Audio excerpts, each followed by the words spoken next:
At this time, I would like to present you with your Hall of Fame ring.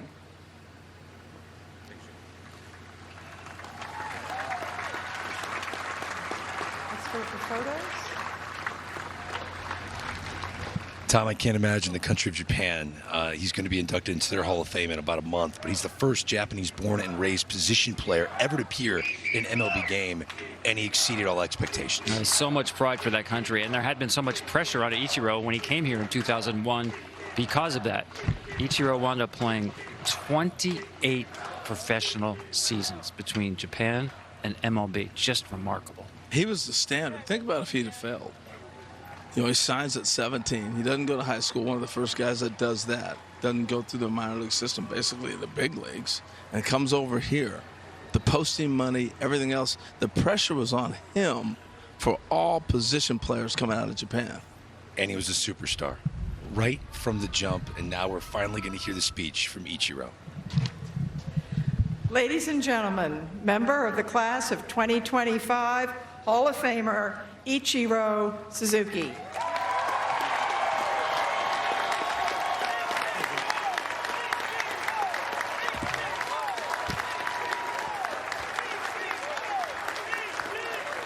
Thank you.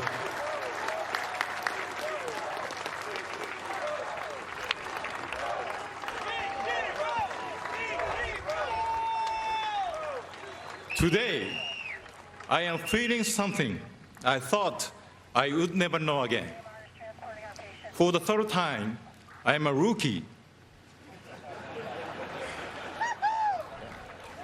First, in 1992, after the Oryx Blue Wave drafted me out of high school. Then, in 2001, I became a rookie again at 27, when the Seattle Mariners signed me.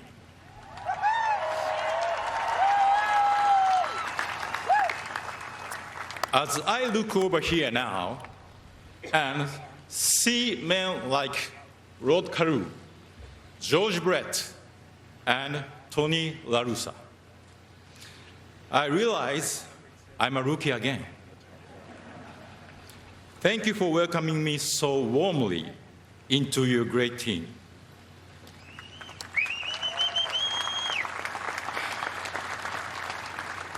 I hope I can uphold the values of the Hall of Fame. But please, I am 51 years old now, so easy on the hazing. I don't need to wear a Hooters uniform again. The first two times, it was easier to manage my emotions because my goal was always clear: to play professionally at the highest level. This time is so different because I could never imagine as a kid in Japan that my play would lead me to a sacred baseball land that I didn't even know was here.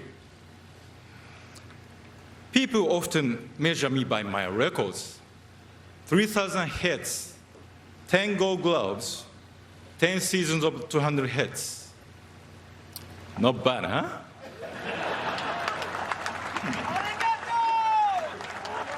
But the truth is, without baseball, you would say, this guy's such a dumbass. I have bad teammates, right? Bob Costas.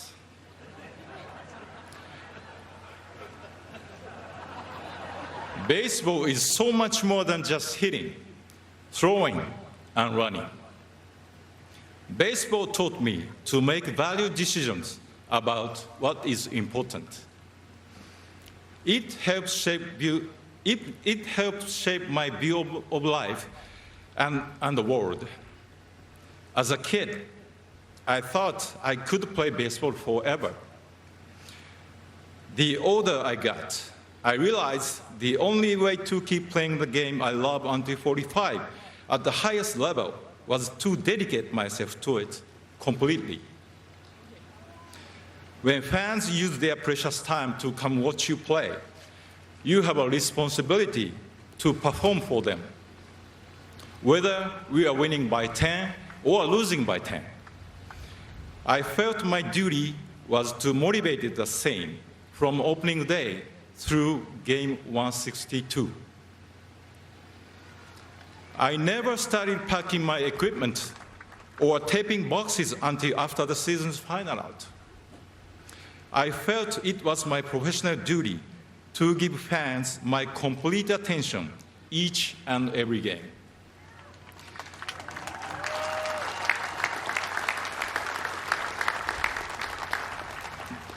Fans deserve to be entertained whenever they choose to come.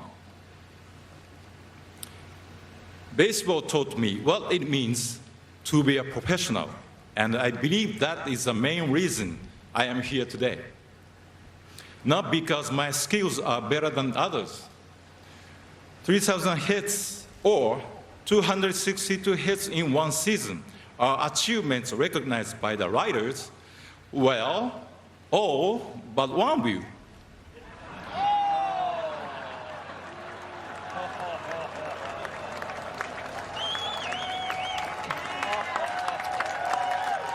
And by the way, the offer for that writer to have dinner at my home has now expired.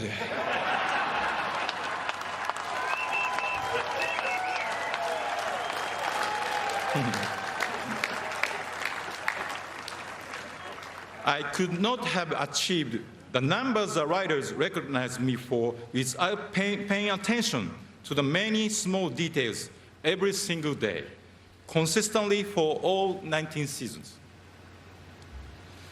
I personally cared for my equipment each day because I never wanted to risk a fielding error due to a loose string on my glove or a slip on the base pass because I didn't clean my spikes. Beyond the regular season, I had a serious routine in the off-season too. When I showed up at the camp each spring, my arm was already in shape, waiting for Mariners broadcaster Rick Ritz to say, "Holy smoke, a laser beam strike from Ichiro!"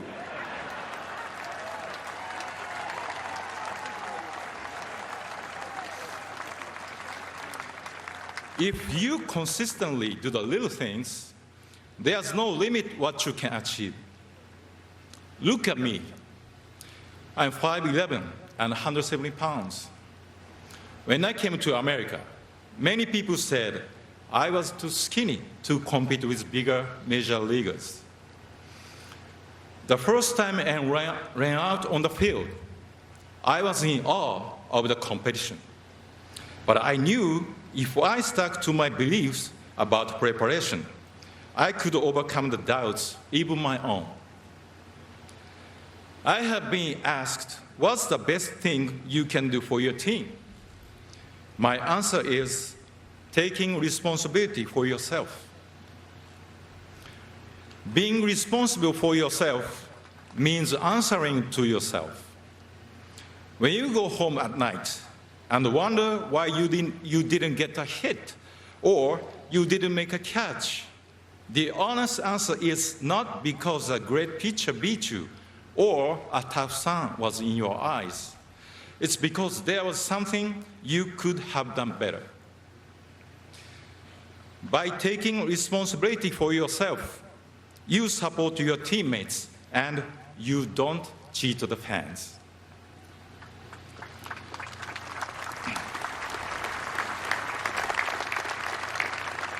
As a kid, my dream was always to be a professional baseball player. I even wrote an essay about it when I was in grade 6. If I could rewrite that essay today with what I know now, I would use the word goal instead of dream. Dreams are not always realistic, but goals can be possible if you think deeply about how to reach them. Dreaming is fun, but goals are difficult and challenging. It's not enough to say, I want to do something. if you are serious about it, you must think critically about what is necessary to achieve it. I wrote that daily practice and preparation were important to become a professional player. As I continued to set my goals, I also came to understand that consistency would be the foundation to achievement. I encourage young players to dream and dream big, but also to understand the difference between a dream and a goal. In order to make your dream your goal, you must be honest in thinking about what is important to achieve it. In that essay, I wrote that I dreamed of playing for my hometown, Chunichi Dragons. I knew nothing about American baseball then.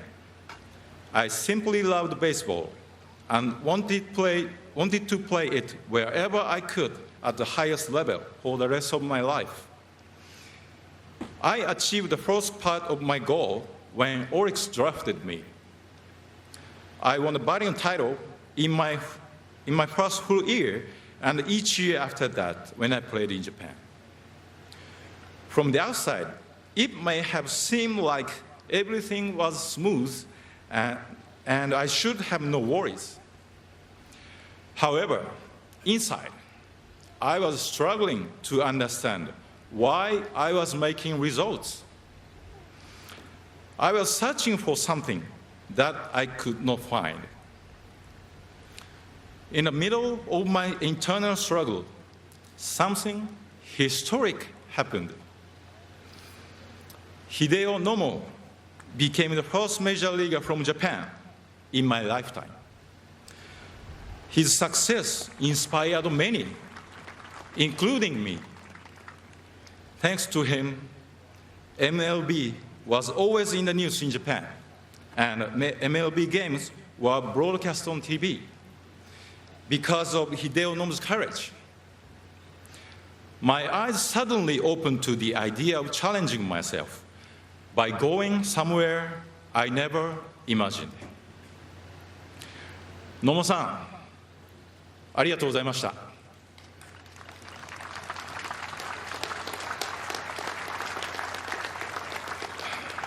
I am grateful to the Oryx Blue Wave for allowing me to challenge myself in MLB. I am also grateful to the Seattle Mariners for believing that I could become the first position player from Japan in American baseball.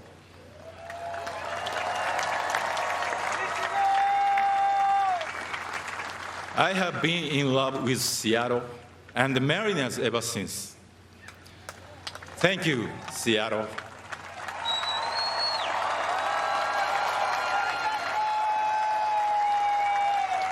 I am thrilled that this great honor reunites me with the general manager who signed me, Pat Gillick. Thank you to Pat and the owners and executives back then. Hiroshi Yamauchi, Howard Lincoln, Chuck Armstrong, and the rest of the Mariners team. To current executives, John Stanton, Jerry DiPoto, Kevin Martinez, and the rest. Thank you for bringing me back to the place I belong and allowing me to make Seattle my permanent home.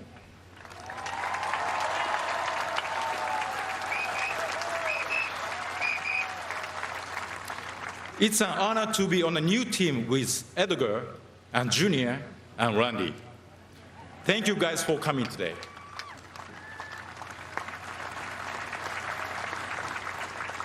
Thank you to the New York Yankees. I know you guys are really here today for Sissy. But that's okay. He deserves your love. I enjoyed my 2.5 years in pinstripes, and I thank you for letting me experience the great leadership of Derek Jeter and your organization's proud culture.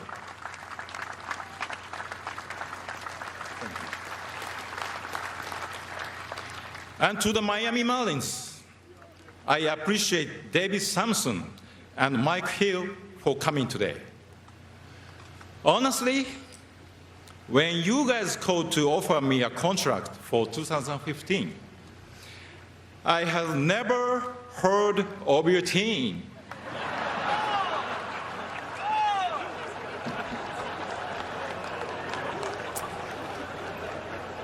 But I came to love my time in South Florida. Even in my mid-40s, I grew as a player, surrounded by all those young, talented teammates. The way they jumped out of the dugout in Colorado to celebrate my 3,000th hit is something I will never forget.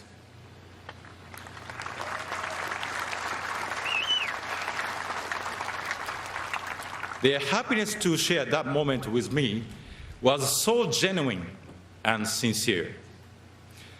Thank you for giving me the chance to reach 3,000 hit as a Marlin and with those teammates. To my agents, whose importance to me has been more than just business. Sadly, Tony Atanasio passed away before he could know of this moment. I thank him for getting me to America and for teaching me to love wine. and to John Boggs, who believed I could still play at 42 and has been passionate towards my career ever since. Thank you to my longtime interpreter, Alan Turner, and his family for supporting me wherever I decided to play.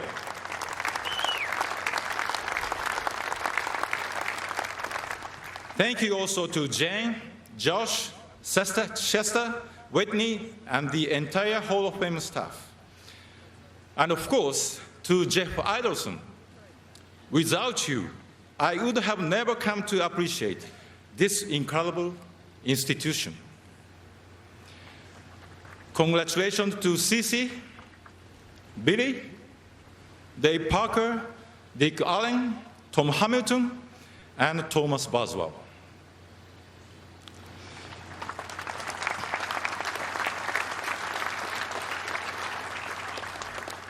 I think you can imagine there was much doubt when I decided to try becoming the first position player from Japan in MLB. But it was more than just doubt. There was criticism and negativity. Someone even said to me, "Don't embarrass the nation." The person who supported me the most was my wife, Yumiko.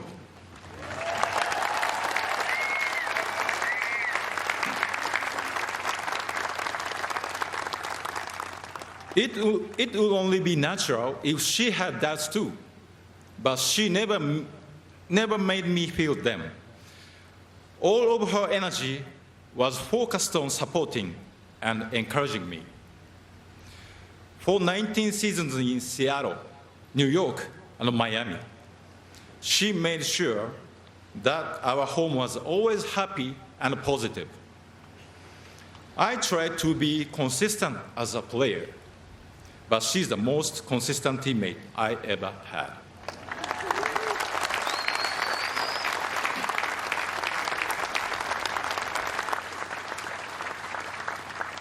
Shortly after I retired, Yumiko and I had a date night. We did something we had never been able to do while I was a player. We sat in the stands and enjoyed a Mariners game together. We did it the American way by eating hot dogs. Of all the experiences baseball has given me, enjoying a hot dog at a game with the person most responsible for helping me reach this moment is the most special.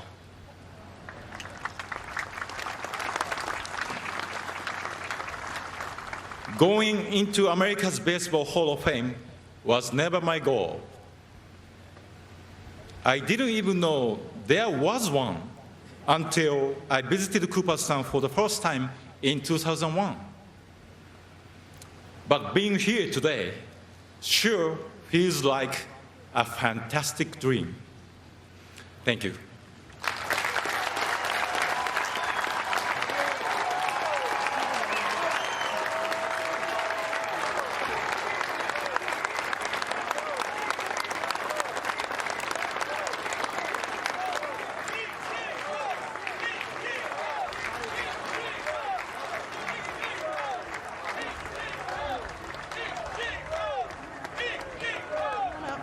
Ladies and gentlemen, the National Baseball Hall of Fame class of 2025.